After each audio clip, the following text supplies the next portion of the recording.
Check out That Slapstick Show, featuring 1930s talking comedies, curated by Nelson Hughes, this Saturday, June 29th, 2019 at 6:30 p.m., presented at QED, 2716 23rd Avenue in Astoria, Queens. Come one, come all.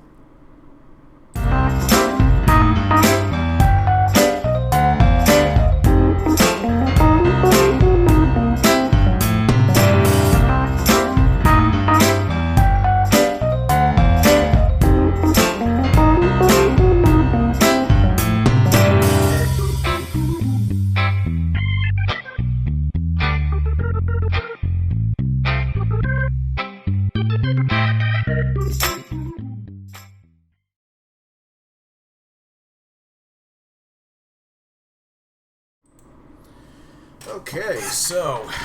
Hi, Tony. So, we got a few people going in and out, as I can see here. Tony Susnick, Mr. Shemp. One particular reason why I wanted to make sure that you saw this episode is because our good pal Shemp is one of the candidates in tonight's episode. If it looks like I'm just kind of staring into space, I swear I'm not. It's just, I'm trying to, Ooh, excuse me.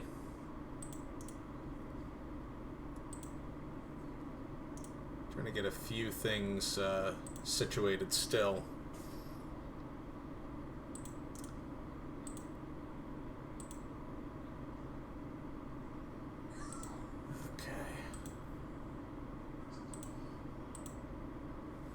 You know, for the longest time, I thought director Harry A. Pollard and Snub Pollard were the same. Imagine my surprise when, you know, IMDb told me otherwise. I can't remember how long ago that was, but, you know. Anyways, so tonight's episode, Slapstick Legends 3, honors some of the long-forgotten comedians of yesteryear. Specifically, tonight we're honoring Snub Pollard, who was in a number of Keystone films. In the teens, he was a foil for Harold Lloyd during his Hal Roach years. And he was... to tell you the truth, I really don't know a lot about Snub Pollard. That's about as much as I know. He bears a significant resemblance, I feel, to Stan Laurel, although I'm sure he was, you know, his own guy, his own personality, as it were. So... Hi, Nelson. Incidentally, speaking of that Slapstick Show, the host is watching with us. Now, this is a call-in episode, so let me get that information up and running. If I could get it positioned, then that would be good. Call in and discuss your favorite slapstick comedians, silent or sound. It doesn't matter, because, quite honestly, they're, you know, it's...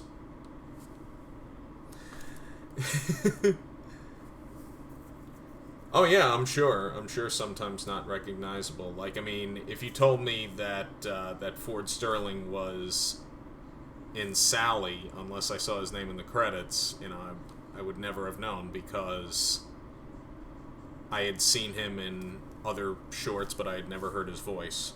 The other honoree tonight, or the other subject that I'll be drawing, is someone who's even more recognizable, that of Shemp Howard, who was an originating member of the Three Stooges from 1930 until about 1932. and then again from 1946 until his untimely death at the age of 60 in 1955. So I think it's about time that we start playing some music and all that other fun stuff. So that number is on the screen. Oh, it might also be worth mentioning, I am booking birthday parties and corporate events. For more details and/or to reserve, message us or visit us at drezenmedia.com. Also, we got a board game out, LuckyZilla the Game. It's available on luckyzilla.com. So, I also... Wow.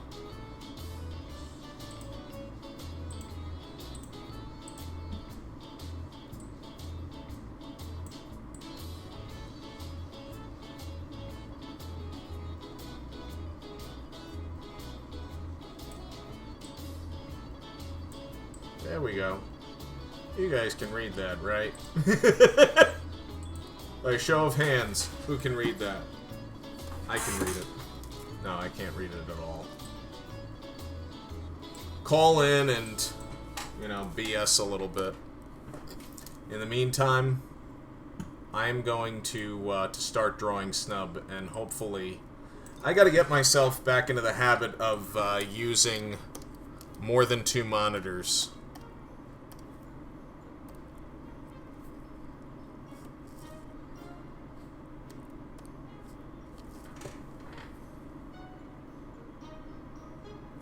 Oh, man. Oh, this picture that I have of Snub right here.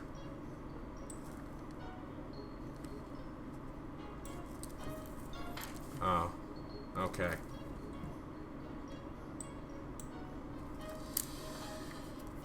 Oh.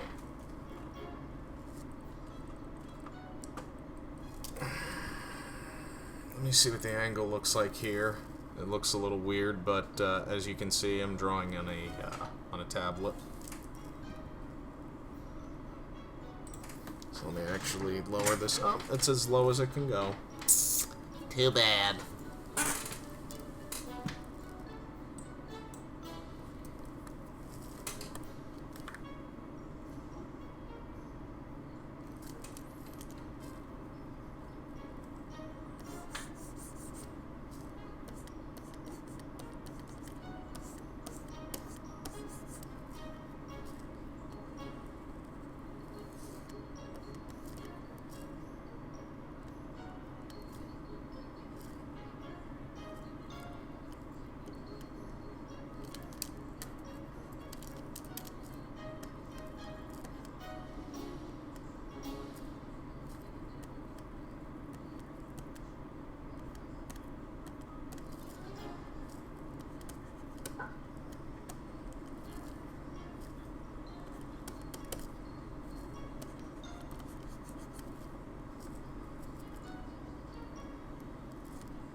Maybe have him, like, trying to catch a kangaroo, because he's holding a kangaroo trophy in the reference photo that I found.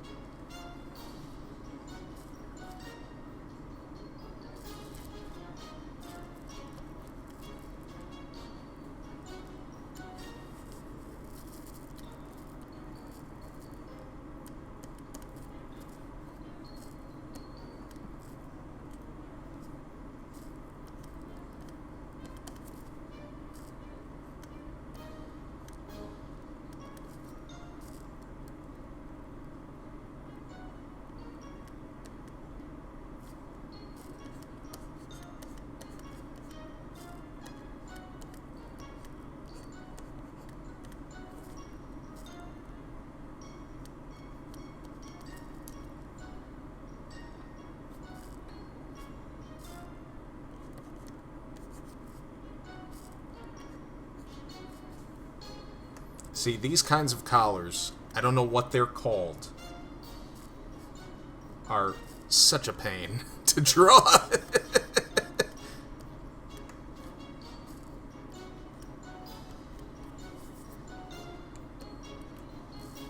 He's wearing like some kind of ascot or whatever. I don't know if I'm gonna end up drawing that, because I don't want to be here forever. There's a running joke between me and my pal Kelly Gordon that one of these days I'm gonna do an all-nighter. I'll tell you something right now. I would have no problem doing a Drezen Draws all-nighter, but it's gonna be for like a charity or something.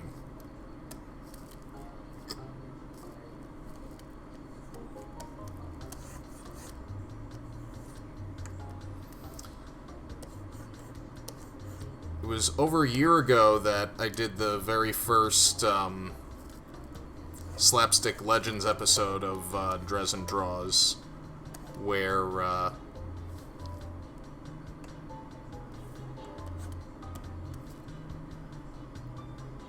drew Ford Sterling and I'm trying to remember who the hell else I drew.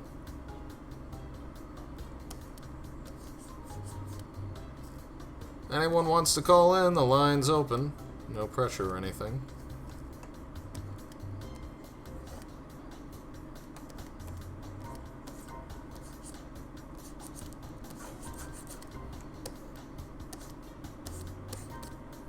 One of the things I personally appreciate about silent comedy is the fact that there's always a lot of running. And when the action is sped up, it makes it even funnier. Now, unfortunately, silent films have gotten an unfair reputation for being jittery and, you know, a lot of jittery piano music or whatever. I mean, personally, I tend to fall asleep during silent films that have a piano score, but that's just me. Unless it's someone like Philip Carley or Ben Modell, I don't know. I'll tell you something right now. Steve Sterner, when I went to see Birth of a Nation, did a hell of a score on piano. I feel like... Okay, alright. I just want to make sure that the music is still going. Sped up at 24 frames per second. Well, you know, according to Ben Modell, for those of you who are not in the know, there would be times, like a Buster Keaton film like The General could have been run in its day, 1926-27, at as much as 36 frames per second. Because when you could control the speed of a film, you know, I mean, you can get people in and out, like, very quickly. So if a film is supposed to run 70 minutes, but you get it in at 55, you know, that could add up to, you know, a certain number of more showings per day. And for those of you that need further reference for what I'm referring to, read Dov Simmons' amazing book, 2-Day Film School. He also offers classes. I haven't taken any classes, but I do have his book. Oh no, it's called From Real to Deal. From Real to Deal.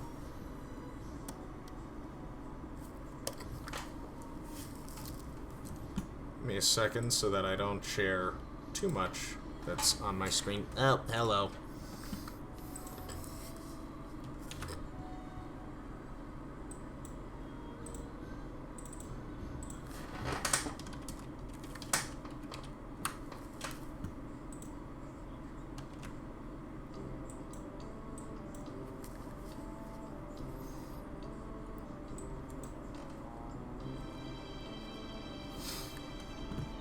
I swear I'm not picking my nose.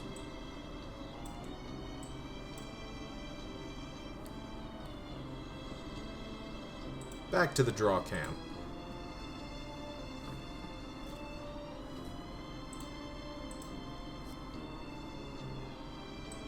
And as I mentioned, Gonna be at QED this Saturday, the 29th, at 6:30 for Nelson Hughes' That Slapstick show. So those of you that are able to schlep out to Queens, come and see it. It ought to be fun.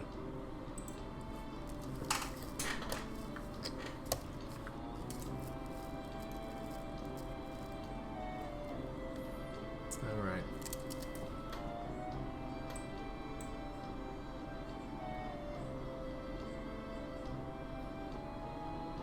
Bunny. Oh, John Bunny. Yeah. That's right, Tony, you did something to do, if you want to plug it here, by all means. You did something about the Vitagraph Studios. I think you made a documentary or something, but by all means, you be the one to talk about it. I don't want to give misinformation or any of that.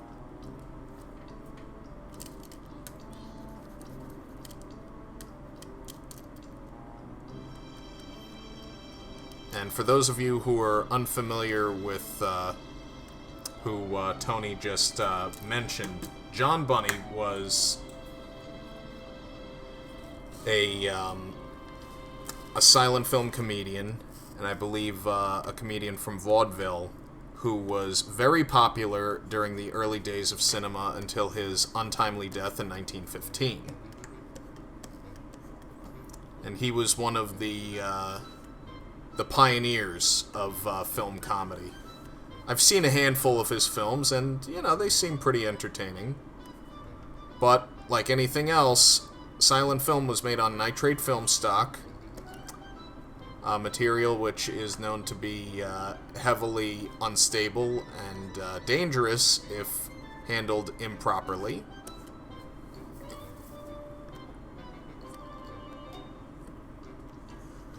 So many of Bunny's films, like so many other film treasures, remain lost to this day. I think I'm going to change the dimensions of this so that I can stop jumping around as much. Oh, we got more activity in here. Hi, Ben. Yes, I said pie.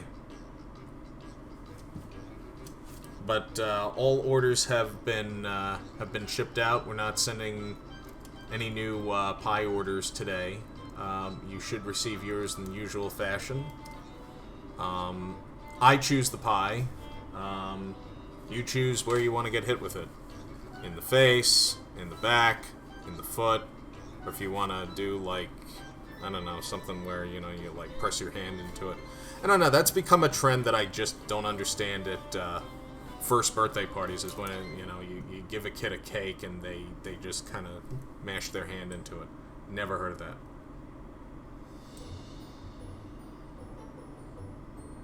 I'm hunting rabbits.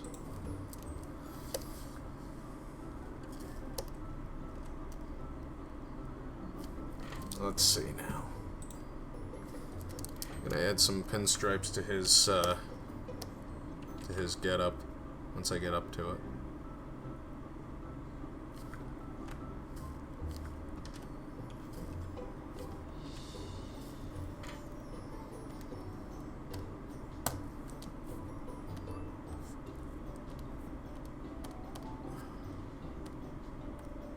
I gotta watch the black tones that I have here, because I hate Mises to pieces.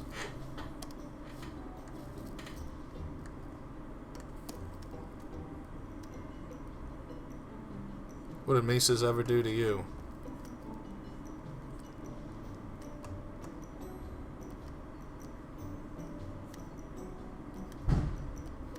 And some fireworks just went off. But, I'm not gonna go nuts because somebody doesn't realize that it's not quite the 4th of July yet.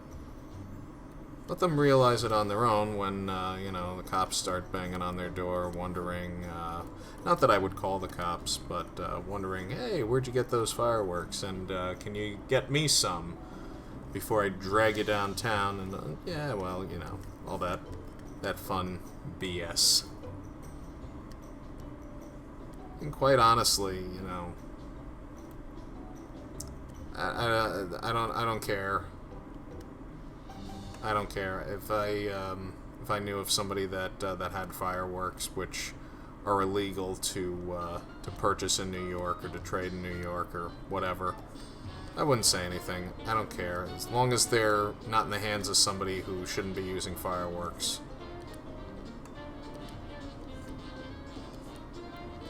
I'm not sympathetic to anybody who loses their hands to a fireworks accident if they were the cause of it. Because, dude, you don't play with fireworks. It's just dumb.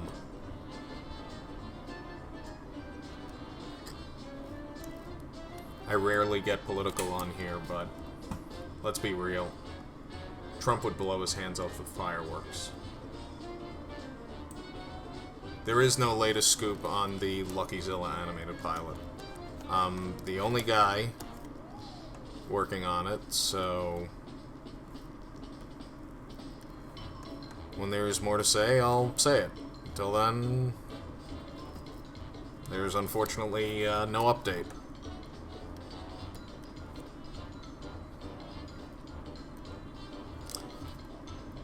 So, anyone want to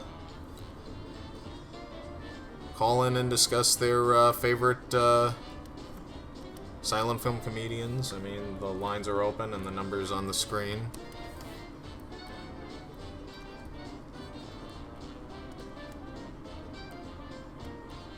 If you have anything you want to discuss about Snub Pollard, things you know about him that others wouldn't, and maybe give people a reason to go see more of his films, by all means, the line is open. Call in, and you'll be on the air.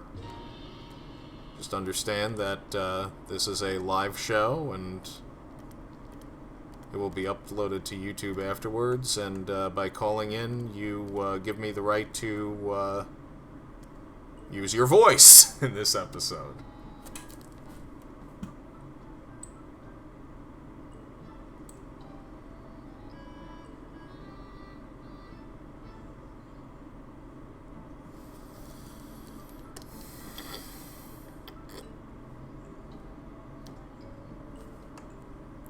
The animated Lucky is coming.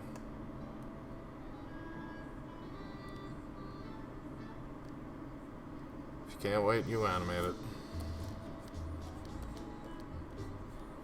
Animation is a very long, laborious process, and while I love doing it, I can't do that and still get my comics out.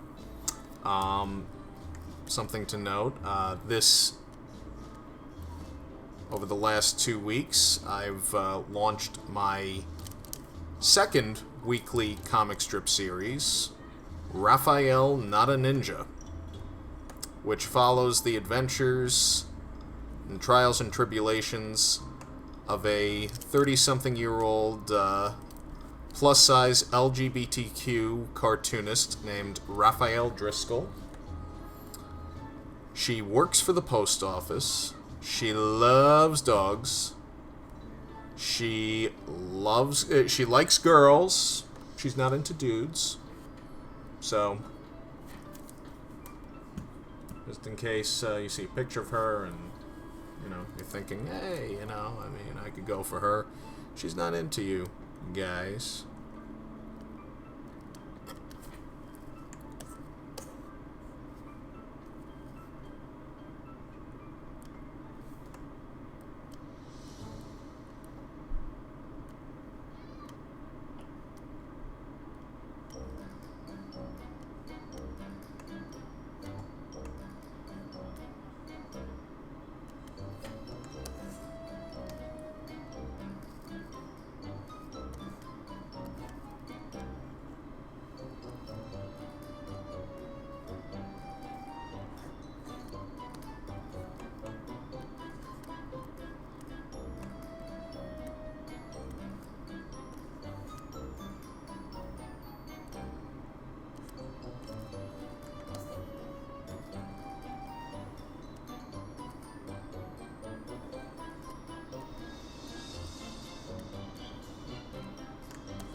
Someone was attempting to do a write-in vote for this week's show, which, unfortunately, Drezen Draws is not a request show.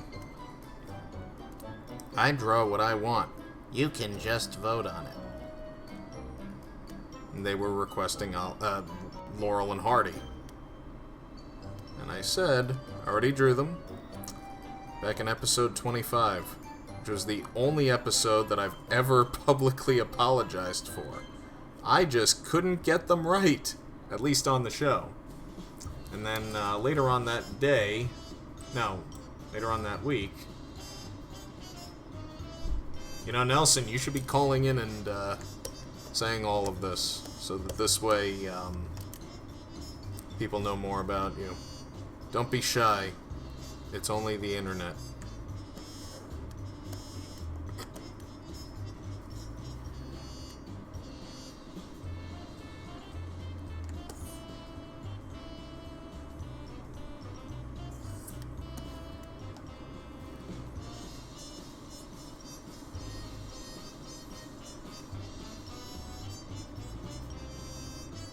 I've had a few things to do with that Slapstick show over the years, and it's a lot of fun for the whole family, even somebody who has never seen any of these films, because you're going to see stuff there that you may not have seen in a very long time, and you're also going to see stuff in the show that you probably never would have seen had it not been for the efforts of Nelson, had it not been for the efforts of such collectors as Louis Desprez, Ralph Celentano, Steve Massa, and so on and so forth.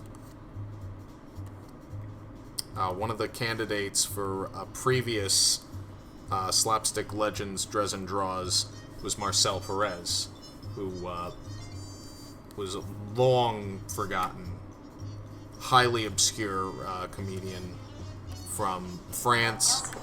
Oh, look at that. Give me a second to lower the music, and we got you on the air. How you doing, Nelson? On the line is Nelson Hughes, the host of That Slapstick Show. So, Nelson, who is, and I know this is going to be a loaded question, your all-time favorite slapstick comedian, if you had to pick one or a few? Al St. John, and I would know the reasons why, but tell our viewers what attracted you to Al St. John, and why he is a... well, tell us about Al St. John. Tell us things about Al St. John.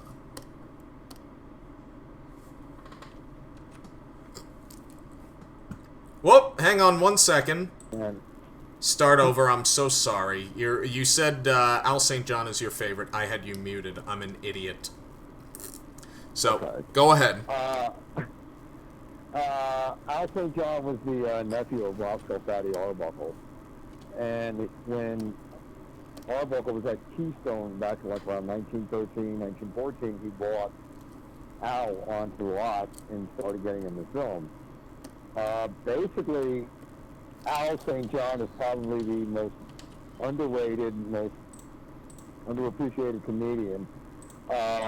He basically learned the tricks and the trades of the comedy business, and by the time Arbuckle went to form his own studio, he took Al with him, along with a new up-and-coming comedian by the name of Buster Keaton. Right. The one thing about Arbuckle was that when he did his shorts, he made sure that both Buster and Al got plenty of screen time. Right.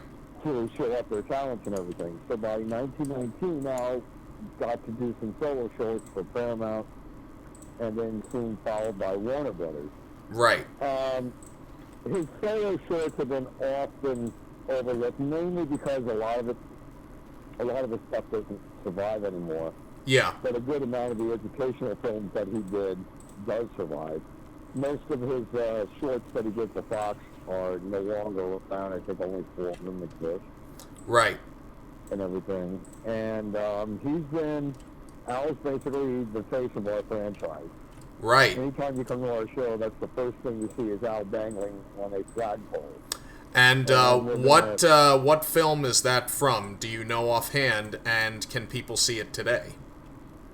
It's called The Aeronet. It was released in 1920 by Warner Brothers. It was distributed by Paramount, if I'm not mistaken.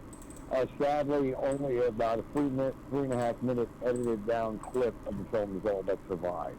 And we've seen that at one of your shows, I believe. Yeah, we screened out one when we did the Al St. John Celebrity Film Roast back in, I think it was like 2015. Yeah. No, it was 2016. I think that was an amazing program that we did. Oh yeah, I remember it. It was well, I obviously projected there, but it was a great deal of fun, and very much. Yeah, we're having a little bit of some technical glitches here, so I apologize to those of you who are just coming in. I'd like to say hello to Louie, and I would like to say hello to Diane. And I hope these glitches will go away so that we can keep doing our thing. But I'm sure we'll be fine. And if not, we will blame the internet gods and the people screwing with the internet upstairs. Did I just say that out loud so that someone could hear me that I wouldn't want to hear me? Oh, okay. Well, I don't care. So yeah. Anyways, Al St. John, yeah, he's somebody that I've heard a great deal about, and I've seen his work.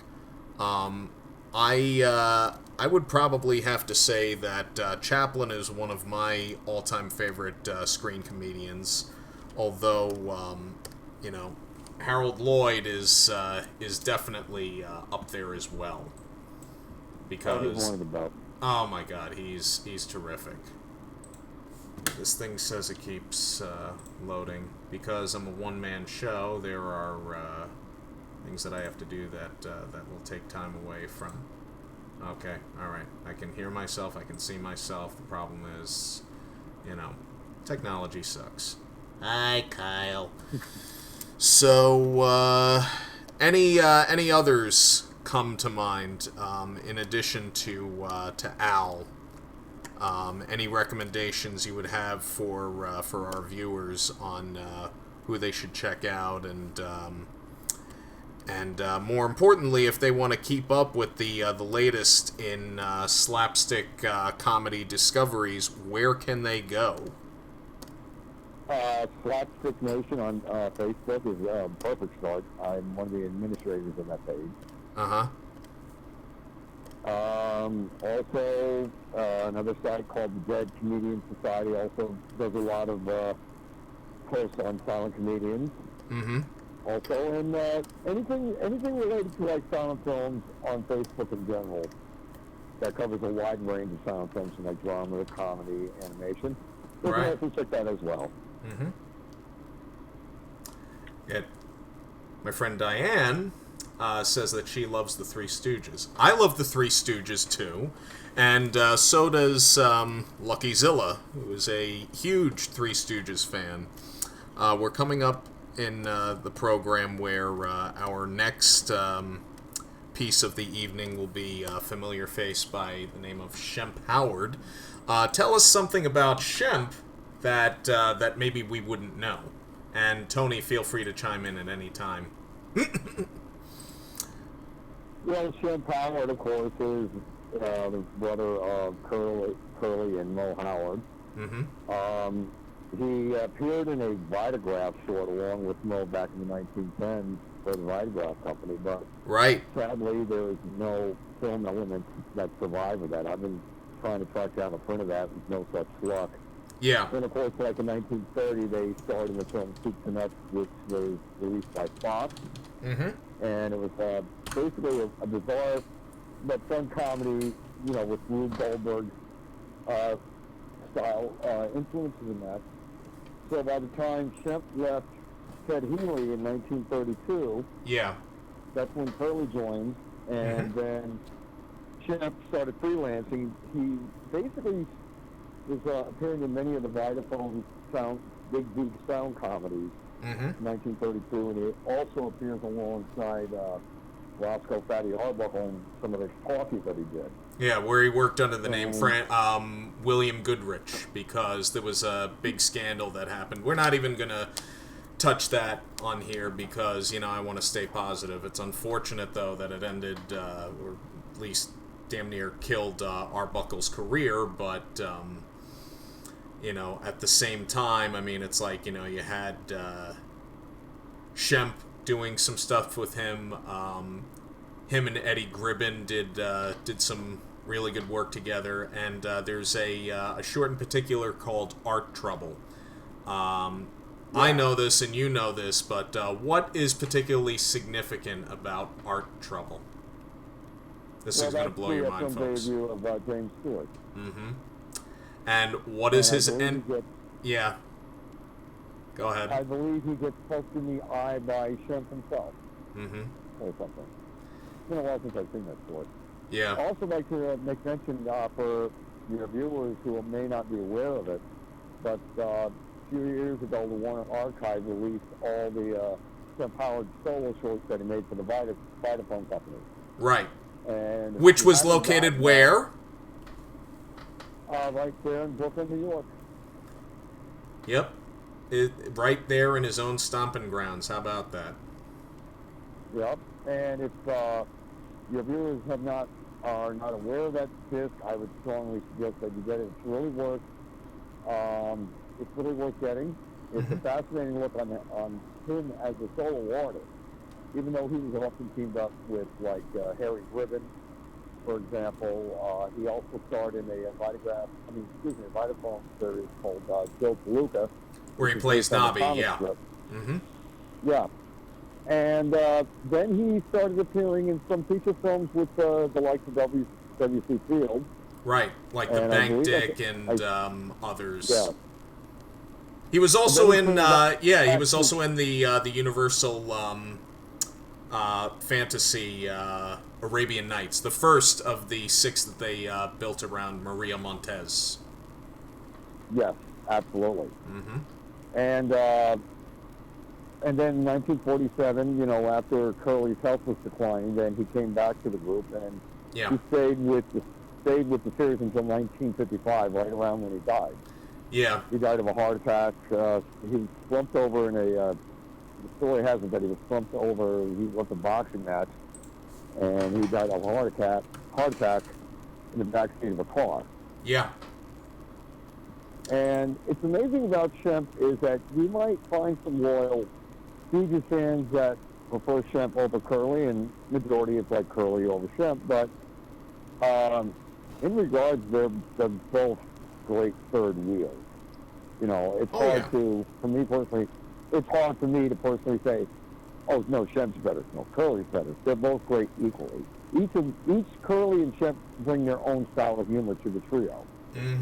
So you just I really feel like you just can't say, all right, this guy's better. But, you know, that's how it is with comedy fans today. Yeah, I mean, honestly, it's really all about, you know, it's still the Three Stooges with Shemp. You know, I mean, it's not like the later shorts with Joe Besser, who I appreciate the Joe Besser Stooge shorts. Not everyone else does. Shemp, well, I could easily pass on those. That's just me. You and a lot of other people. Yeah, I mean, he's not very well liked amongst. But you know, some people are unaware that Shemp was the third original Stooge. He was. Yeah, I mean, he was right there in the beginning where I think he had known Ted Healy for a bit, and he introduced him to Moe, and I think it was Moe and Healy at first, and then Shemp came along, or maybe Shemp was there first or whatever. But then they brought both of them together, and then they were doing a show somewhere, I think in Chicago, and that's where they met Larry, who was doing a bit where he was playing a fiddle, and they liked what they saw, and so they decided to sign him. And Healy gave him a bonus if he got rid of the fiddle. I don't know why, but it's just whatever. Hey, whatever floats your boat. So thank you for the insight on on Slapstick Nation, and I hope our viewers will. Ooh, what do we got here? FYI, there is the first filmed footage of Moe and Shemp circa 1929 online of them at Coney Island with a show they were in. Definitely worth checking out. I have seen that footage that Tony is referring to. Fact, I was totally unaware of that. No, yeah, I'll try to show you. I'll try to send you a link before Saturday. If not, remind me at the show when we're all set up. All right. So, speaking of which, I would just like to say that we're thrilled to have you back doing the projection on this Saturday. We missed you for the last couple of ones. Yeah. Actually, it was sadly missed.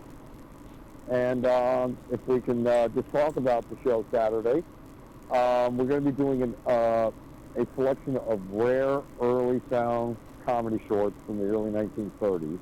Sure. We're going to be showing the likes of Benny Rubin, British dialect comedian who was very popular in the late 20s and early 30s. And, of course, we're going to be showing Clark and McCullough, perhaps one of the most bizarre comedy scenes you'll ever see.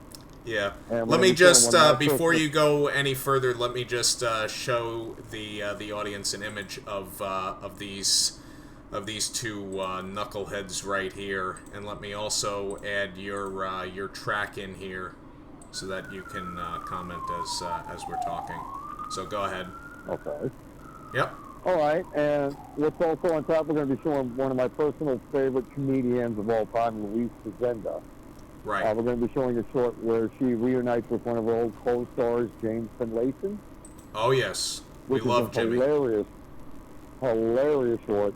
And we're also going to be doing, we're going to be profiling the likes of Polly Moran, who was an early comedian from the 1910s. She started her career with Max Sennett, and she went on to various studios, and then by the mid to late 20s, she was paired with Marie Dressler in a series of feature films for MGM. Right. But once Dressler passed away, she continued to make movies, but she also appeared in a couple of shorts for various studios, most notably Columbia Pictures. We're going to be screening one of her rare Columbia shorts. Right. And for those who arrive early, we're going to be bringing back the Race Night comedies. If anybody doesn't know what that is, the Race Night comedies were a series of one-reel comedy shorts where it was designed around a sporting event.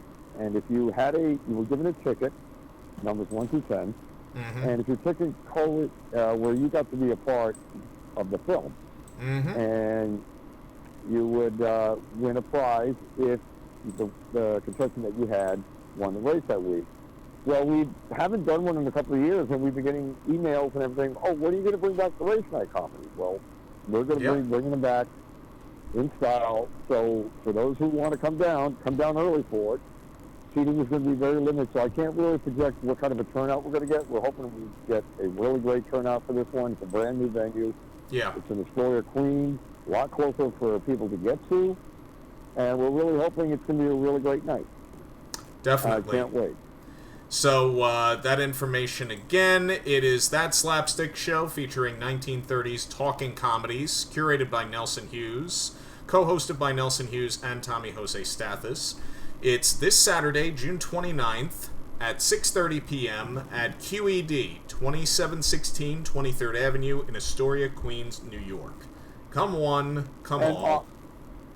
I would also like to mention, if people are planning on attending, that I was informed that the trains are running normal schedule this weekend, so there should not be any problems getting out there if anybody would like to attend. And it runs from 6:30 to 9 o'clock. There will be an intermission. Food and drinks will also be served, and it's just going to be a great fun night. Try not to miss it. Oh, yes, definitely. Well, Thank you, Nelson. It's and now we're going to start drawing Shemp, the main event. And for those of you who came late and missed Snub Pollard, you'll be able to catch this on a replay and stuff. So thanks, Nelson. I will be in touch with you. And we'll see you on Saturday, Rich. You bet. All right, I will see you Saturday, and we'll talk tomorrow, okay? You bet, man. All right. All right, enjoy the show, everybody. Thanks so much. Bye-bye. All right. Bye.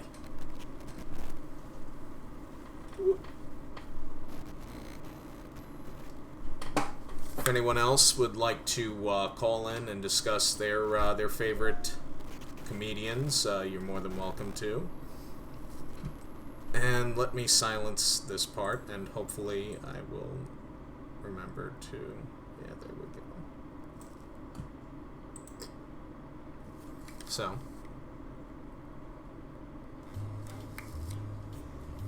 There we go, now we got the music again. Let me just make sure that the stream is still going. I'll drive myself nuts.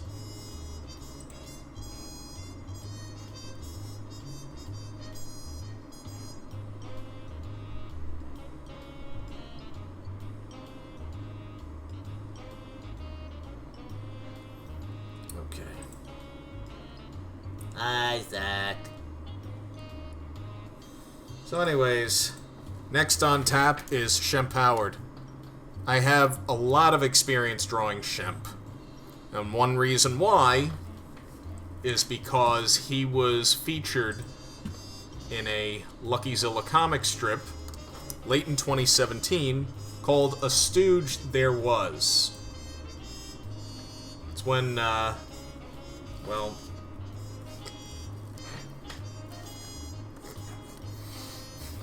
How can I explain this? Lucky accidentally awakens Shemp from the dead.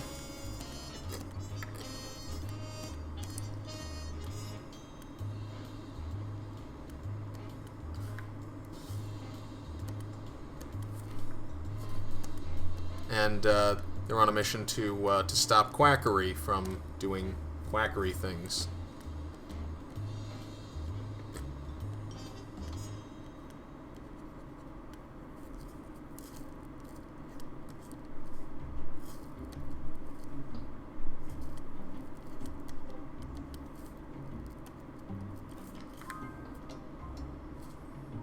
My girlfriend should be here any minute. I'll have to let her in and go off camera for a moment because she's a little camera shy.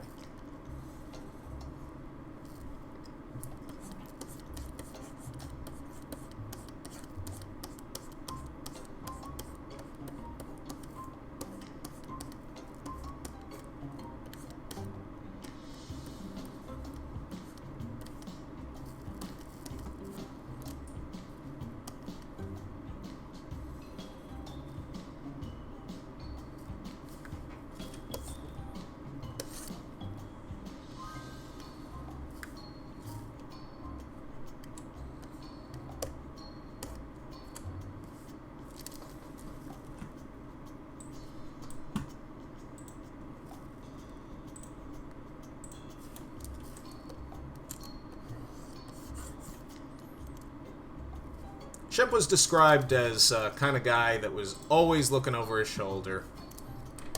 So he was afraid of his own shadow. And I mean, I can kind of relate. I'm afraid of my own damn shadow, too. Anyone else who's afraid of their own shadow, call in. Discuss why you're afraid of your own shadow.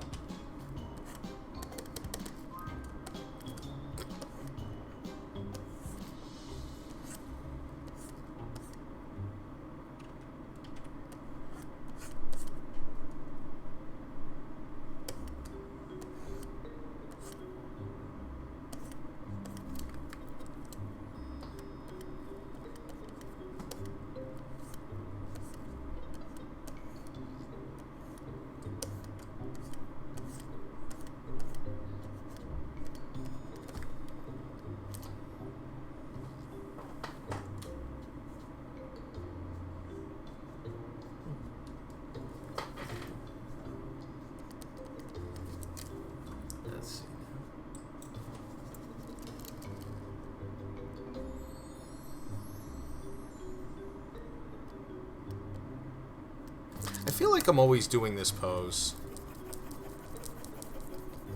I got one arm up and the other one not up. Yeah, there we go. I mean, consistency is good, but I don't want to be so consistent that I'm repetitive. The design I ultimately ended up with in designing Shemp for the Lucky Strip. Alright, man. Likewise, enjoy your dinner, and I hope all is well with you.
Sorry, I just had to blow my nose. Let's see.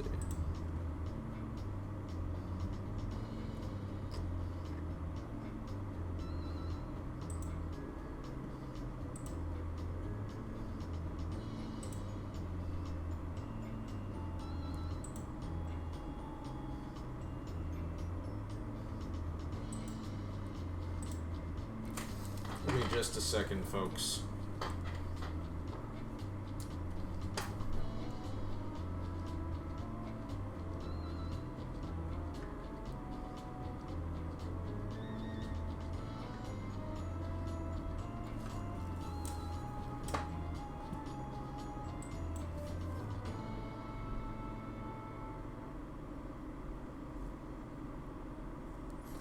Anyone else really frustrated with how Facebook has been functioning lately?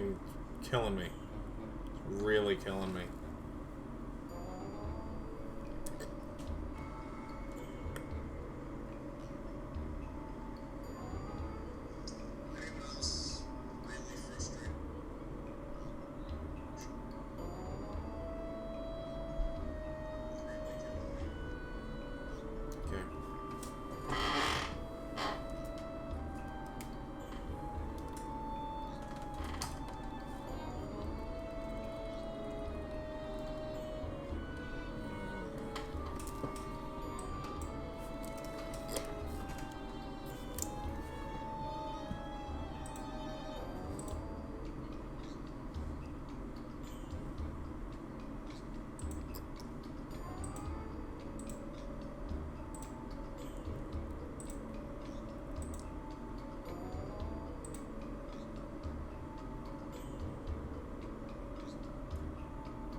This music sucks.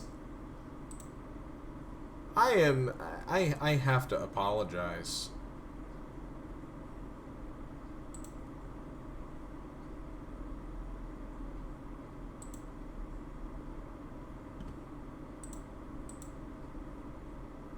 that's a little better.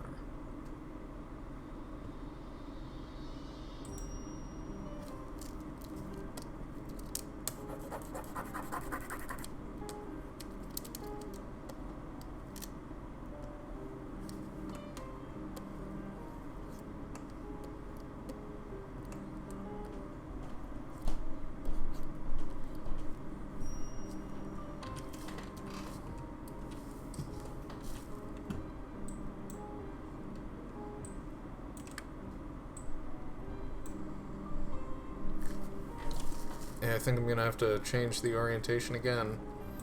Big surprise. It's the second time I've done this tonight. It's gonna become a new thing. I'm gonna have to turn this thing.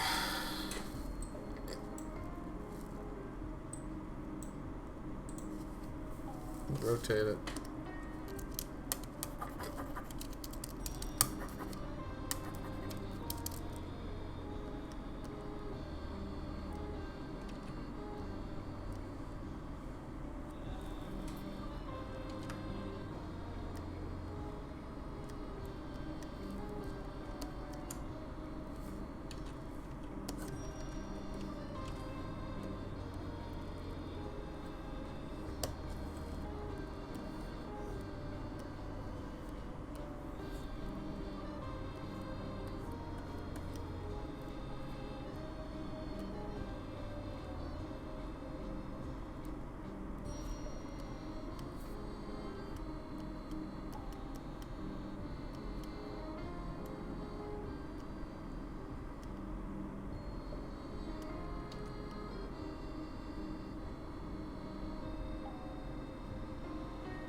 Okay, we're ready to ink this bastard.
Well, there's some fireworks going on outside.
Is another reason why this show has music, because occasionally I just get so in the zone that I don't feel like saying stuff.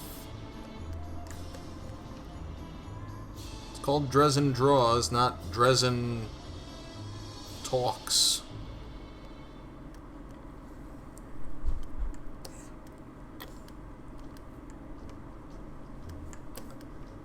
Contrary to popular belief, I'm not a big talker.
that looks reasonable.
Now let's add what Don Oriolo calls ploob, which is a thing where it looks like tears are coming out of a character's head.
And then, of course, there's Shemp's all-time classic catchphrase.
Okay, and I think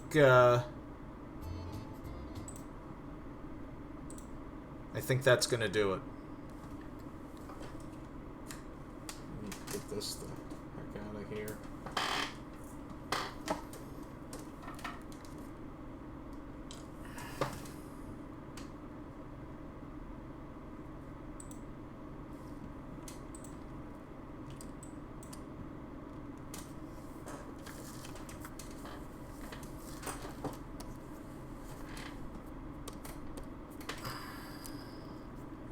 I'll let you feast your eyes on that. And I'll sign this off to the side.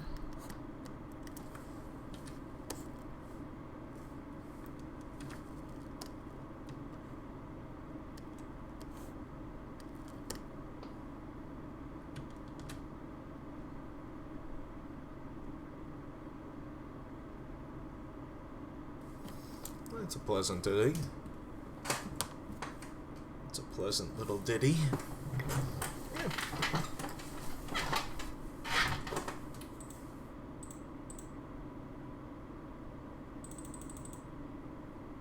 Alright, obviously the calling in is expired. So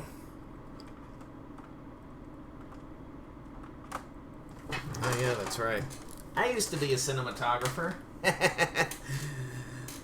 That career never went anywhere. So, again, some announcements.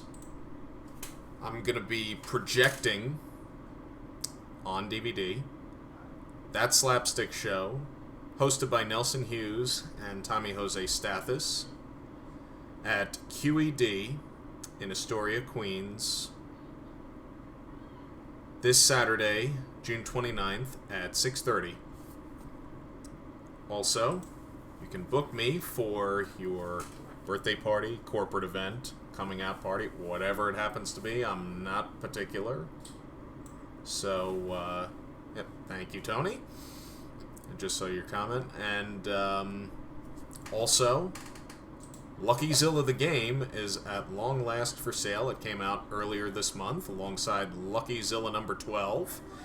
It's fun for families, adults, children of all ages. It's a lot of fun. And I swear I'm going to get that gameplay video up one of these days. It's just been crazy. But a good kind of crazy. Long story short, I started a new job recently, and I don't talk about my my jobs on here. I haven't in the past because I wanted to separate my work life from this. Because in some of the jobs that I've worked, quite honestly, I wouldn't want to ever mix the two. But that seems to be the total opposite with the job I'm working now, and I hope that it continues to work out, and I'm sure they do too, because you know, they seem to enjoy having me there, and I enjoy being there. It's not often that you get to say that that you print comic books for a living, so that's what I do now. I mean, I also do this, but yeah, you know, it's loads of fun. I wouldn't trade it for anything, at least not at this point in time, but I'm happy to be there. And anyways, how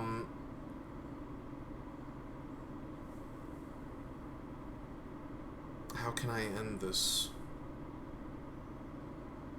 I have no punchline because I'm not a comedian. So, that's it, that's all, I guess. And I'll tell Santa Claus on you. If you didn't watch this episode, like, subscribe, all that fun stuff. So, I think that's about it. No, it's not it. No, it really is it. I swear it's really it this time. I keep thinking that I have something and I don't, and, you know, then it's like you get ideas, they come from anywhere, and yeah. Anyways, that's it. That's all. I said that's all. I think we can go now.